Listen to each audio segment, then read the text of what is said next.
اس وقت مسلمانوں کی حالت یہ تھی کہ کوئی ان کے پاس اچھی ملازمت نہیں تھی، تجارت میں وہ پیچھے تھے، کسی شعبۂ زندگی میں وہ ہندو اور انگریز کے مقابل نہیں تھے۔ اور اگر سسیم خان کو اللہ تعالیٰ نے اس وقت سعادت نہ بخشی ہوتی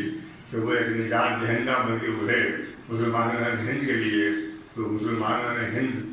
اسی طرح شاید ہندوستان سے نکالے جاتے جس طرح اسپین سے مسلمان نکالے گئے۔ حالانکہ آپ دیکھیں ابھی بڑی ایک بات پروفیسر سلمان احمد صاحب نے کہی، خلوص کی۔ خلوص جو ہے یہ تو ایک انسان کے عمل کے لیے بنیادی چیز ہے۔ آپ کوئی کام کریں، کسی پیشے میں ہوں اور یہ البتہ بات پھر خلوص کی آتی ہے، اس کا بھی کوئی مالی فائدہ نہیں ہے، مگر یہ میرے ساتھ بہت وقت رہتا ہے، خوشاں رہتا ہے،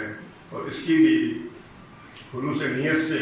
یہ خواہش ہے کہ ہماری قوم کا مستقبل سمجھ جائے۔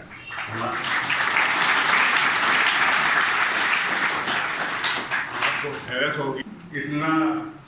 مقبول مذہب ہے قرآن پاک اور اسوہ حسنہ، اتنی مقبول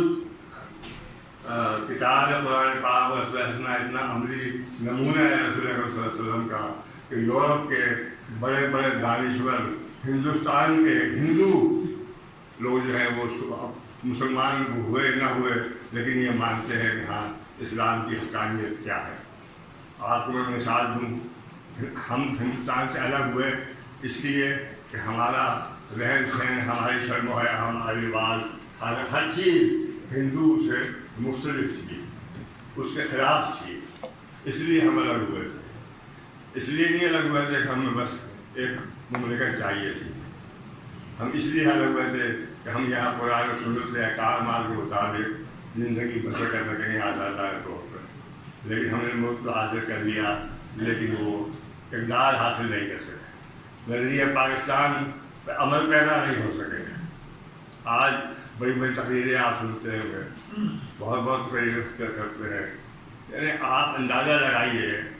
کہ میں معمولی سی مثال دیتا ہوں، اگر رسول اکرم صلی اللہ علیہ وسلم کسی خاتون سے بیعت کرتے تھے یا اس کو مشرف اسلام کرتے تھے، اس کا ہاتھ بھی پکڑتے تھے، کپڑے کا ایک کونا ان کے ہاتھ میں ہوتا تھا رسول اکرم صلی اللہ علیہ وسلم کے، اور ایک ہاتھ اس خاتون کے۔ اس کا مطلب یہ ہوا کہ نامحرم عورت کو ہاتھ لگانا بھی ناجائز اور حرام ہے۔ لیکن ہمارے ہاں آج کل کہ پاکستان کے بعد ثقافت کے نام پہ جو یہ فلمیں، ڈرامے، کیٹ شو، واک شو، فیشن شو اور کیا کیا ناچ گانے ہو رہے ہیں، یہ سب حرام ہیں۔ یہ میرے نزدیک نہیں، اسلام کے نزدیک زنا میں شامل ہوتے ہیں، لیکن ہمارے کسی کو توفیق نہیں ہے۔ عمران خان بھی جانتے سے مدینہ کے نام لیتے ہیں، انہیں میں نے خط بھی لکھا ہے لیکن اس کا بھی جواب نہیں آیا کہ ریاست مدینہ میں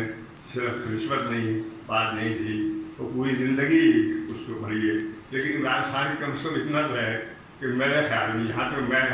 عمران خان کی تقریروں سے یا باتوں سے یا اس کے رہن سہن کو دیکھ کے اندازہ لگاتا ہوں کہ اس کی نیت صحیح ہے، وہ چاہتا ہے، لیکن اس ماحول میں اس کی زندگی